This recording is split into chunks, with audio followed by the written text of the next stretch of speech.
Ao módulo de circulatório. Então, essa primeira, o sistema circulatório, e aí durante o módulo a gente vai detalhando cada um dos órgãos que compõem o sistema circulatório, certo? Bom, primeira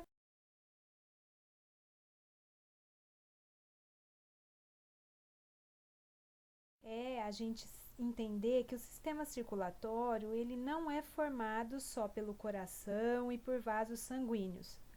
Quando eu falo de sistema circulatório, além do chamado sistema vascular sanguíneo, que aí sim é formado pelo coração e pelos vasos, o sistema circulatório ele também contém o chamado sistema vascular linfático, que nós vamos ver lá para frente no nosso módulo, e os chamados órgãos hemopoéticos ou órgãos linfáticos, que também nós vamos descrever. E aí a palavrinha-chave para o sistema circulatório é o que a gente chama transporte. Então, a grande função do sistema circulatório é o transporte de várias substâncias. Quais são elas? Então, pode ser nutrientes para as células, para o funcionamento, para o metabolismo das células, podem ser gases, então, normalmente gás oxigênio e gás carbônico, células de defesa, hormônios. Então, várias substâncias podem ser transportadas através do sistema circulatório. Bom, o sistema vascular sanguíneo é aquele que nós vamos começar a descrever. Então, aqui a gente precisa pensar que eu tenho um órgão central, que é o coração. Então, este órgão central, ele é uma bomba, né, de sangue. Então, ele vai bombear o sangue através de vasos. E que vasos são esses? Então, eu tenho basicamente 3 tipos de vasos. Primeiro são as chamadas artérias, que são os vasos que vão sair do coração com sangue. Esses vasos eles vão se dividir, formar vasos pequenos, que são os capilares. E aí os capilares começam a fazer o caminho inverso, começam a se unir, formar vasos maiores, que são as veias, e as veias voltam para o coração, as veias trazem o sangue de volta para o coração. Ou esse sangue vai circular através do corpo, ou esse sangue vai circular através dos pulmões. Bom, aqui a gente visualiza, ele é um órgão muscular. O músculo cardíaco é um músculo especial que só existe no coração. Então, é um músculo cuja contração é forte, é vigorosa, é uma contração involuntária, é uma contração que acontece o tempo todo, né? Então, esse músculo cardíaco, ele tem uma série de características que são próprias dele.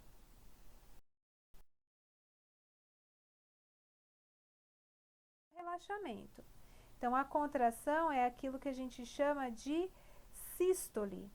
Então, a sístole é a contração muscular. Então, aqui a gente visualiza, né, o coração contraindo. Então, contração é a sístole e a diástole é o relaxamento. Então, quando uma parte do coração faz a sístole, ele vai impulsionar o sangue para as artérias. E quando uma parte do coração faz a diástole, ele vai acabar aspirando o sangue para dentro do coração, e esse sangue que estaria nas veias, tá? De mediastino, e ele tem aí aproximadamente o tamanho da mão, da nossa mão fechada, certo?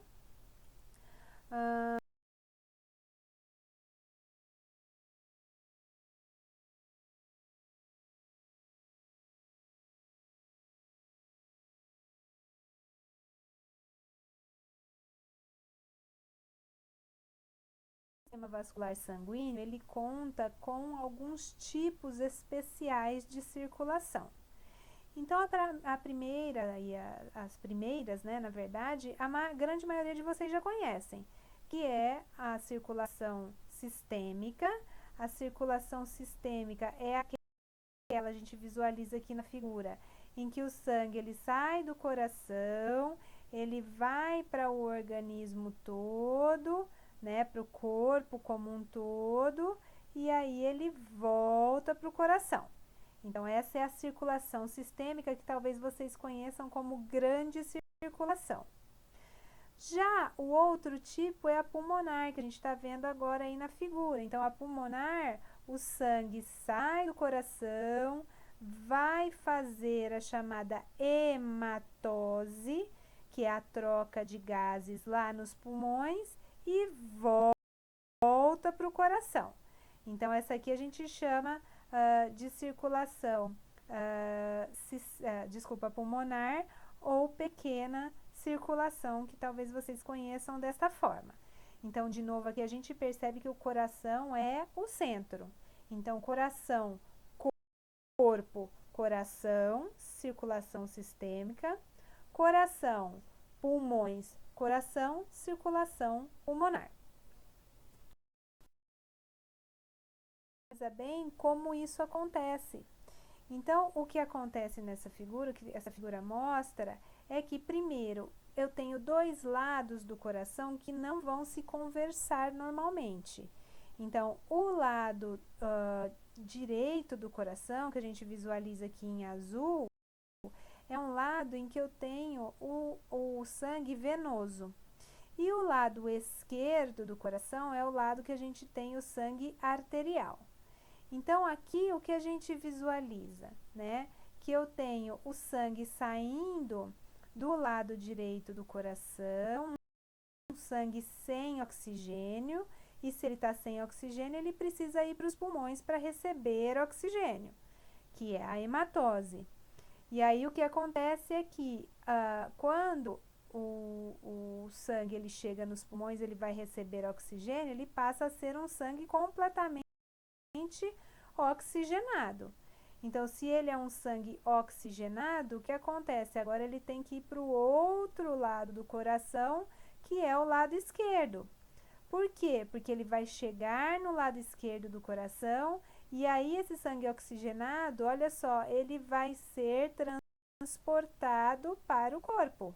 O corpo vai utilizar esse oxigênio, vai liberar o gás carbônico e aí o que acontece é que o sangue desoxigenado, ele volta para o lado direito do coração. Então, é assim que vai funcionar.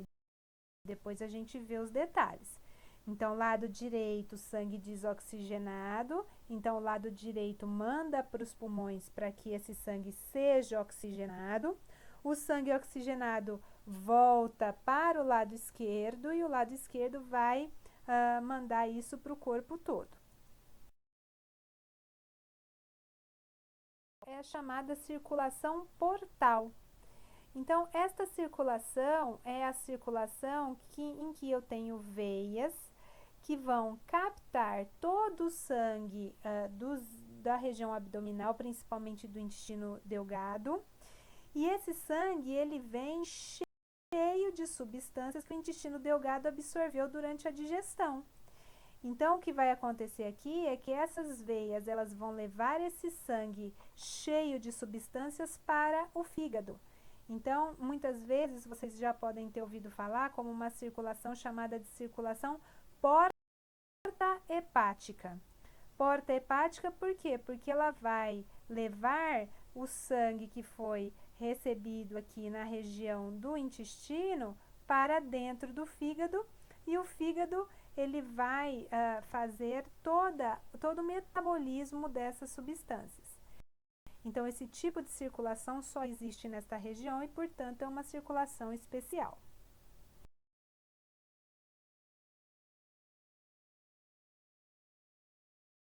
Por que ela é uma circulação especial? Inclusive, se eu não me engano, um dos TBLs é relacionado à circulação, à vascularização miocárdica ou circulação coronária. Então, na verdade, a circulação coronária, como está mostrando aqui no videozinho, são essas artérias e veias que formam como uma coroa em volta do coração. E aí o que acontece é que essas artérias e veias, elas vão levar sangue para o próprio músculo do coração, que é o miocárdio. Então vocês imaginem um músculo que fica 24 horas por dia batendo e batendo forte, funcionando. Então é um músculo que tem um metabolismo muito grande. Esse músculo, ele precisa de um aporte sanguíneo muito grande para funcionar. Imagina a cãibra no coração, que beleza que ia ser, né? Então, essa circulação é uma circulação especial que só existe na região do coração e, portanto, circulação coronária.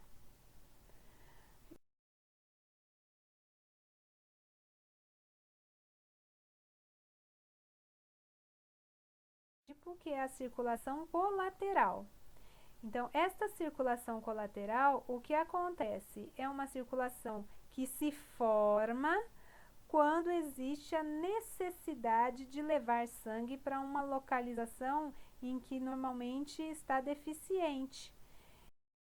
Então, isso acontece muito lá na circulação coronária, no coração, né? Então, uma região do coração que passa a sofrer com a baixa vascularização, a baixa irrigação, existe a formação de novos vasos, então uma angiogênese, e aí eu imagino que se eu tiver uma obstrução em um vaso, esses vasos outros, eles conseguem fazer um desvio para o fluxo sanguíneo, tá? Então, chamada circulação colateral, porque na verdade ela faz um caminho paralelo para que o sangue chegue em alguma região que está necessitando de nutrição, certo? Bom, e aí? Aí, quais são os vasos da região do sistema vascular sanguíneo? Então, como a gente já falou, os primeiros vasos são as artérias. Então, as artérias, vocês vão ver lá na histologia, que possuem uma camada muscular bem intensa, né, bem grande em relação aos outros vasos. Eles são, então, o que a gente chama de vasos eferentes. Então, eferente é aquilo que sai de algum lugar. Então, eferente está saindo do nosso ponto de referência, que é o coração. E aí, o que acontece com as artérias? Elas vão ficando menores porque elas se ramificam. Então, as artérias, elas vão dando ramos, elas vão se dividindo, e a grande função das artérias é levar nutrientes, levar oxigênio para os tecidos.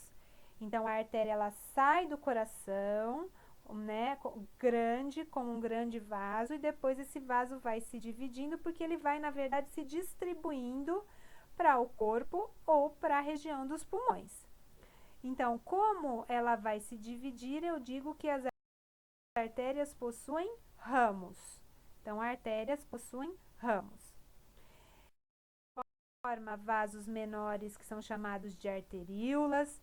As arteríolas continuam se dividindo até que eu chego a um nível em que os vasos, eles ficam tão finos que eles parecem um fio de cabelo.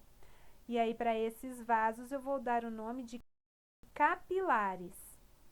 Bom, os capilares, eles são tão fininhos e eles possuem uma parede tão fina que esses capilares, eles permitem, o intercâmbio, ou seja, a troca do sangue com os tecidos adjacentes. Então, ele permite a troca do sangue com os tecidos, com as células que estão em volta desses capilares.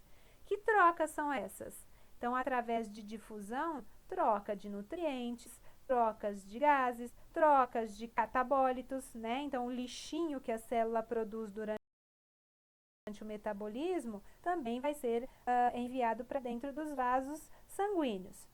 E aí, o que esses vasos começam a fazer? O caminho contrário, que é a união, e aí essa união vai fazendo o quê?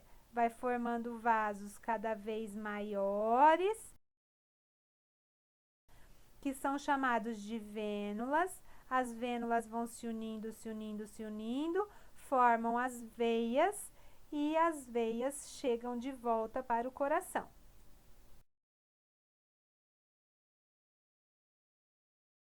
Produto da união de vasos. Portanto, eu não posso falar que uma veia tem ramo. Eu preciso falar que uma veia possui tributárias.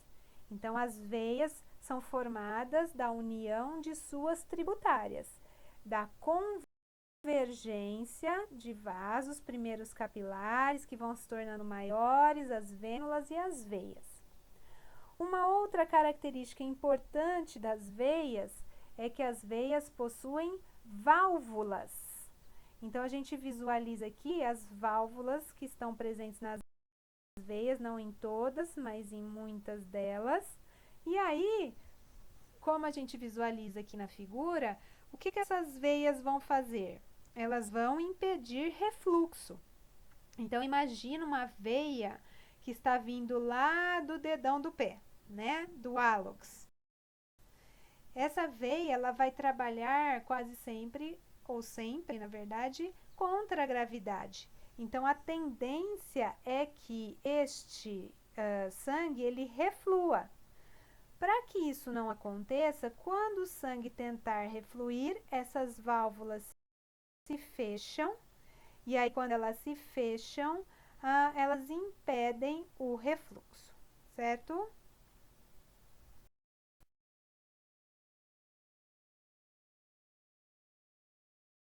Então, olha lá, as veias, elas são similares às artérias, mas o que acontece? As paredes das veias, principalmente a túnica média, que é a região do vaso que tem uma camada muscular, é menos espessa, é mais fina. Aqui a gente tem que os diâmetros das veias são grandes, então quando a gente for ver lá no laboratório, vocês vão visualizar as artérias, elas parecem um canudinho assim de refrigerante. Então parece que tem ar dentro mesmo, por isso o nome inclusive artérias. Já as veias, como a parede é muito fina, né, muito mais fina em relação à artéria, as veias normalmente elas estão colabadas, né? Então é bem diferente a estrutura da artéria para a estrutura da veia. Além disso, existem algumas outras diferenças aqui. As veias, elas normalmente são múltiplas, a gente chama de veias acompanhantes. Então, muitas vezes, principalmente nas regiões periféricas, eu vou ter uma artéria e vou ter duas veias acompanhando, ou mais em alguns casos, né? Então, é o que a gente chama de veias acompanhantes, que são essas veias que vão estar ao lado de uma artéria. Então, a artéria vai levar o sangue para as células e a veia vai voltar com o sangue para o coração, ok? Mostrar, né, e documentar as válvulazinhas, então, que são frequentes na região das veias. Essa é a primeira aula de introdução. Agora, o que nós vamos vendo? Nós vamos ver aulas de coração, depois nós vamos vendo aulas de vascularização das diferentes regiões do corpo e lá mais para frente nós vamos ver a parte do sistema linfático e dos órgãos linfáticos, ok? Espero que vocês tenham gostado. Até a próxima aula.